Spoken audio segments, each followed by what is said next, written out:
Hello everybody. We're going to be doing an install on this BRZ, FRS, or Toyota 86, our Mantis Angle Kit. This angle kit that we're putting on today is actually what we call a power kit.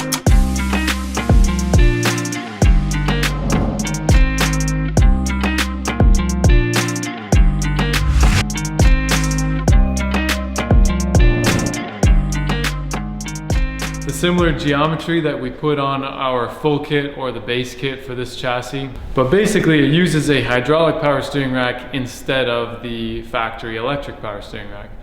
And we have been doing this for a couple of our pro drivers. We've got one in Quebec, we've got a couple in the US, and we've got several in Japan running this kit that we've never actually advertised. And the reason is because we have modified the subframes ourselves and then shipped them to the customer. This gives us control over where the rack's being positioned and making sure that it was done up to our standard and accurately enough. So without further ado, this is a car that we've been working on for a little while. It's got a really nice cage and engine and everything, but the kit is over here. So here is the passenger side, the right side of the car.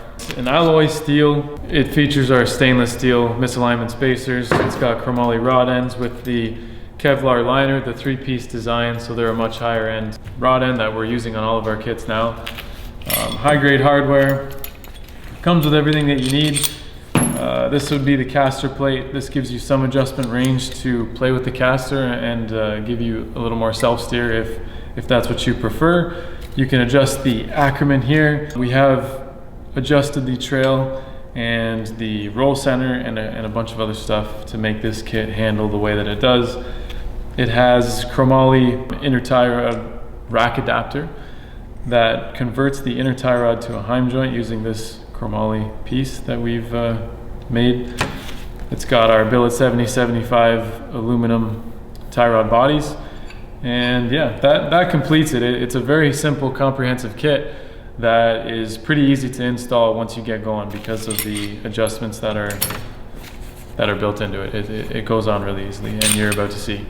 Okay, so here we are in the wheel well of the BRZ. As you can see, we have the caliper zip tied, not hanging by the brake line.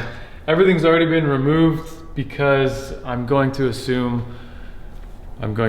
assume that you can remove the factory components on your own.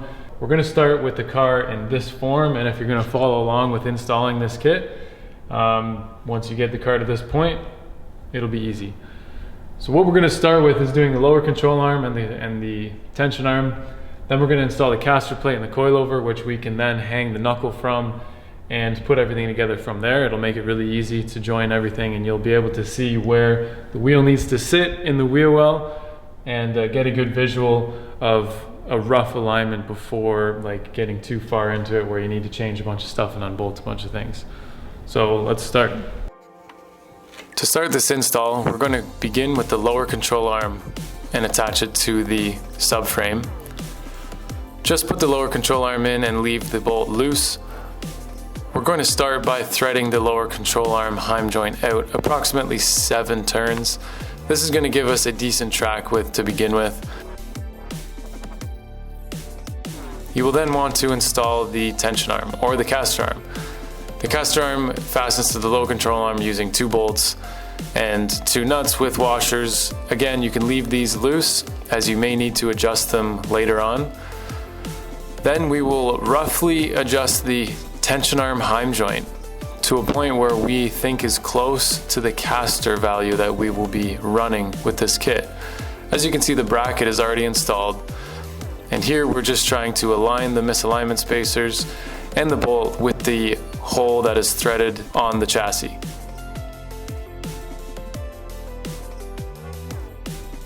Up next, we're going to be putting on the caster plates. To do the caster plates, you simply remove the provided bolts, attach the caster plate to your coilover. Our caster plates include the uniball bearing already installed onto the plate. Then tighten on the factory nut that comes with your coilover and install into the chassis. As you can see, the chassis is already cut for the caster plate and for its adjustment range. You then will want to install the knuckle. Hanging the knuckle from the coilover makes it extremely easy to then attach to the control arm. So here you can see we're putting in the factory coilover bolts and nuts, and we went ahead and tightened these up. And then this is the part where you simply install the outer ball joint to the knuckle.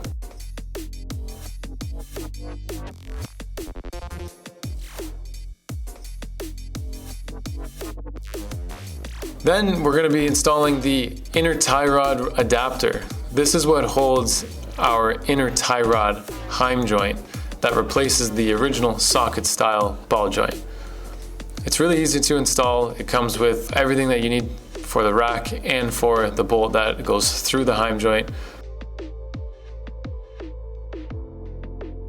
Next, we're going to be putting on the 7075 aluminum tie rod body. It's a lot easier if you take the outer heim joint out of the knuckle, thread it into the tie rod body, and then reinstall back into the knuckle. The washers you just saw me holding there and putting in right now are for bump steer correction. The kit is almost perfect, but depending on your ride height, there are differences. These button head bolts are what are used to change your Ackerman. You want to make sure that the button head is on the inside of the knuckle so that the button head of the bolt does not hit the tie rod at full lock. We then went ahead and installed the wheel bearing. Super easy install. Up next is the caliper. This is all very basic stuff. After we found our alignment location, we then tightened up the tension arm, and as you can see, we generally have the entire kit installed. Take a look at how the S-chassis steering rack is installed into the BRZ subframe in order to use our power kit for the FRS, BRZ, and GT86 chassis. And throughout its travel range, you can see that the wheels get tons of clearance at full lock. And that's how you install the FDF Mantis kit for the BRZ, FRS, and Toyota 86. This install applies to our base kit, full kit, and power kit. The only difference being that this kit uses a hydraulic power steering rack and the other ones use the factory rack, which has a slight difference in this rack uses a different bolt for the steering rack than the electric rack that it comes with. That's pretty much the only difference, and the tie rods are longer. But other than that, it's the exact same. Like, follow, subscribe. Don't forget to subscribe. We need to get more followers. Yeah, check us out for next week when we go over the build breakdown of this car. Keeps holding the camera, so I keep feeling like I need to talk. See you guys in the next one. Ready? Yeah.